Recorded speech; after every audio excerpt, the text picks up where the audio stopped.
नमस्कार दोस्तों, YouTube के महाविद्या ज्योतिष चैनल में मैं पंडित गुरुराज आप सभी दर्शकों का एक बार फिर से स्वागत करता हूं। दोस्तों, YouTube के महाविद्या ज्योतिष चैनल के माध्यम से मैं लाल किताब और ज्योतिष से जुड़ी हुई जानकारी समय समय पर आप तक पहुंचाता रहता हूं। उम्मीद है आपको मेरी वीडियो पसंद भी आती होंगी। वीडियो यदि आपको पसंद आती है तो वीडियो को लाइक करें, शेयर करें और चैनल को सब्सक्राइब भी कर लें, ताकि इसी प्रकार की जानकारी आगे भी आप तक पहुंचती रहे।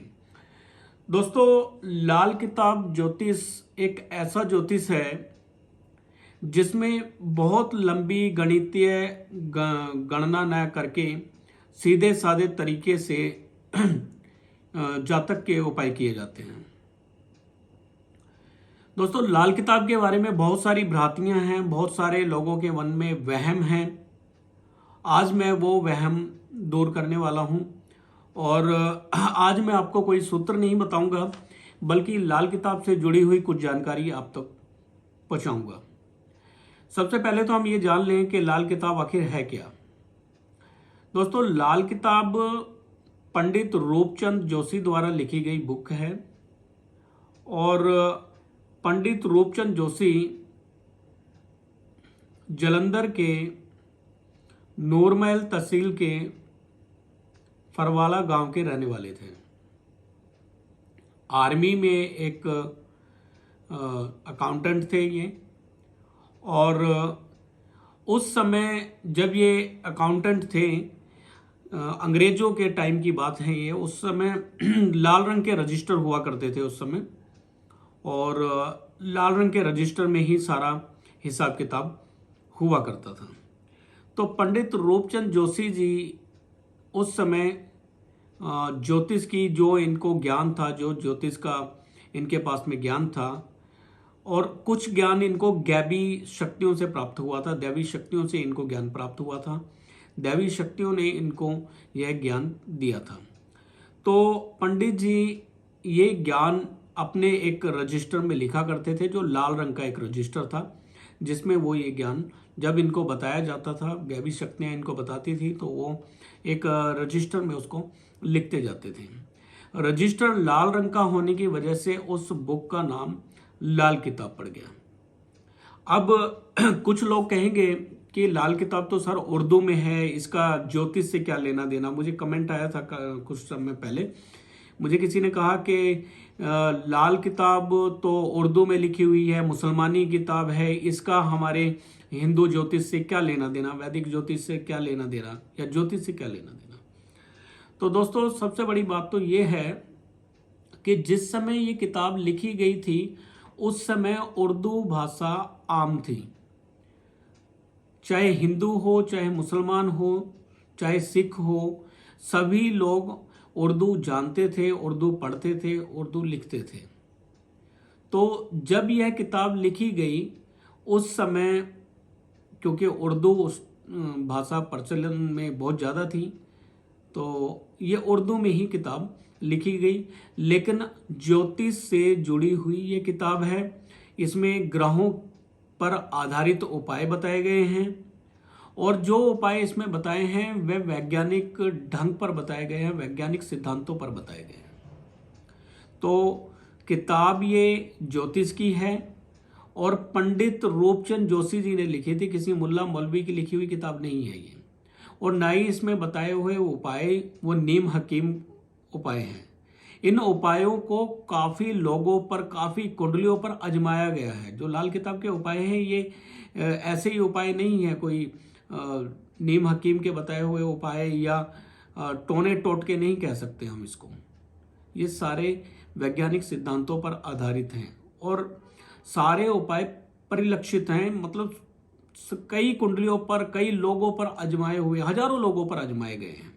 और यही कारण है कि आज के दौर में वैदिक ज्योतिषी भी कुंडली वैदिक ज्योतिष से देखते हैं, लेकिन उपाय वो लाल किताब के बताना पसंद करते हैं। अब लाल किताब के उपाय किस प्रकार हमारी जिंदगी बदल सकते हैं, किस प्रकार हमारे दुखों को दूर कर सकते हैं, आज इस विषय में मैं बात करने वाला हूं। लाल किताब के उपाय, एक तो सबसे पहले तो बात ये जान लेनी चाहिए कि लाल किताब के उपाय जो है बहुत ही सस्ते हैं। मामूली चीज़ों से ये उपाय किए जा सकते हैं। घर में ही वो वस्तुएं आमतौर पर मिल जाती हैं। हल्दी घर में होती है, चने की दाल हो गई, इस तरह की चीज़ों से ये उपाय किए जाते हैं। हल्दी तेल नमक वाले उपाय हैं ये, और बहुत साधारण उपाय हैं, बहुत सस्ते उपाय हैं। तो लाल किताब के उपाय बहुत ही सस्ते और घरेलू वस्तुओं से किए जा सकते हैं। इस वजह से ये उपाय आसानी से और कोई भी व्यक्ति कर सकता है। दूसरी बात, लाल किताब के जो उपाय हैं वो तुरंत असरकारक हैं। लाल किताब के उपाय गंभीर समस्या होने पर अगर हम लाल किताब के उपाय करते हैं तो ये बिजली का बटन दबाने जैसा अपना असर देते हैं, बहुत जल्दी असर देते हैं। तो लाल किताब के उपाय सस्ते हैं, शीघ्र फलदायक हैं। अगर किसी को अचानक से कोई मुसीबत आ गई, या कोई कोर्ट केस है, कोई झगड़ा है, या कोई बीमारी है, तो उस समय में लाल किताब के जब उपाय किए जाते हैं तो वो तुरंत असर दिखाते हैं, एकदम से अपना असर देते हैं। और कुछ उपाय तो ऐसे हैं कि मिनटों में असर देते हैं। बहुत सारे उपाय हैं जो मिनटों में असर देते हैं।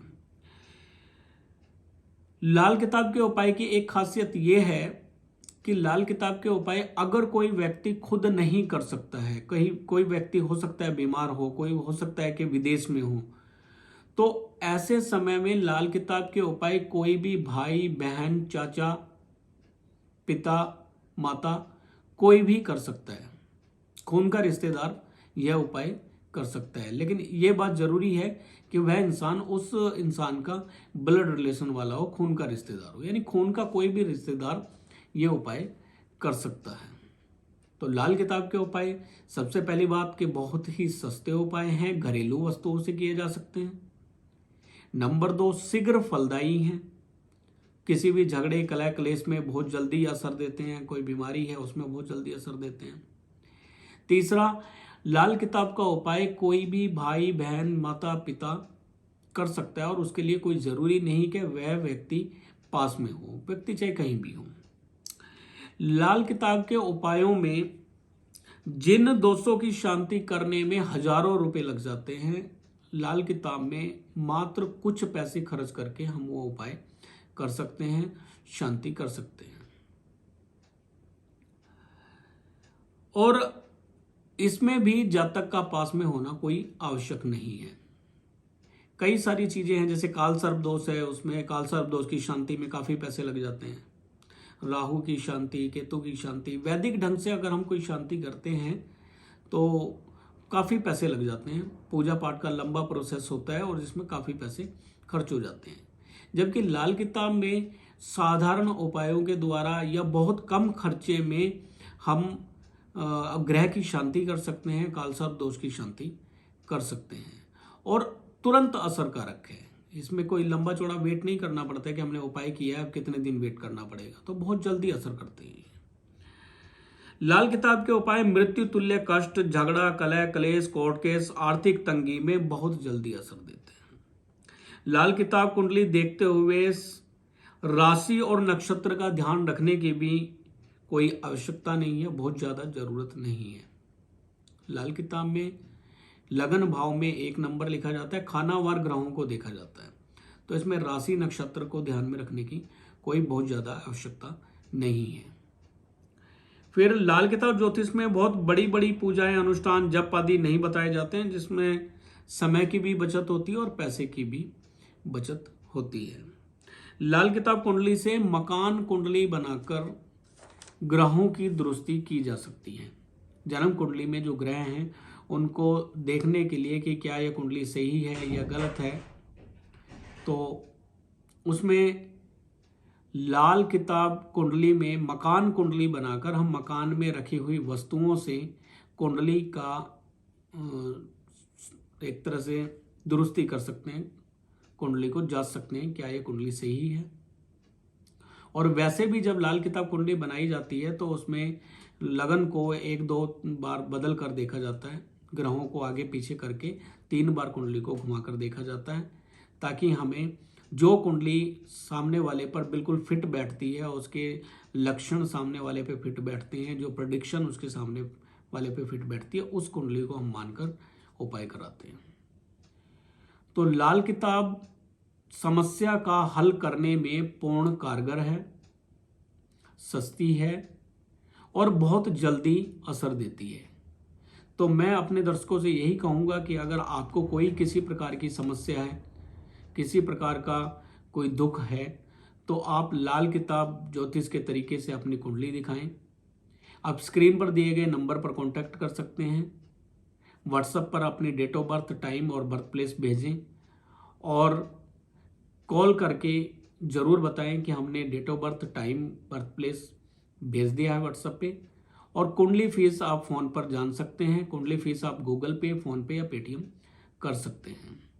तो दोस्तों, आज की जानकारी जो थी वो लाल किताब पर आधारित थी। आज कोई मैंने सूत्र नहीं बताए हैं, लाल किताब ज्योतिष की कोई बात नहीं की है। मैंने सिर्फ लाल किताब की जानकारी दी है कि लाल किताब किस प्रकार हमारे काम आ सकती है, किस प्रकार हमारे दुखों को दूर कर सकती है। तो लाल किताब के उपाय करके आप बहुत जल्दी अपनी समस्या से छुटकारा पा सकते हैं, लाभ पा सकते हैं। तो दोस्तों, यदि वीडियो पसंद आई है तो वीडियो को लाइक करें, शेयर करें और चैनल को सब्सक्राइब कर लें। फिर मिलेंगे अगली वीडियो में, तब तक के लिए नमस्कार।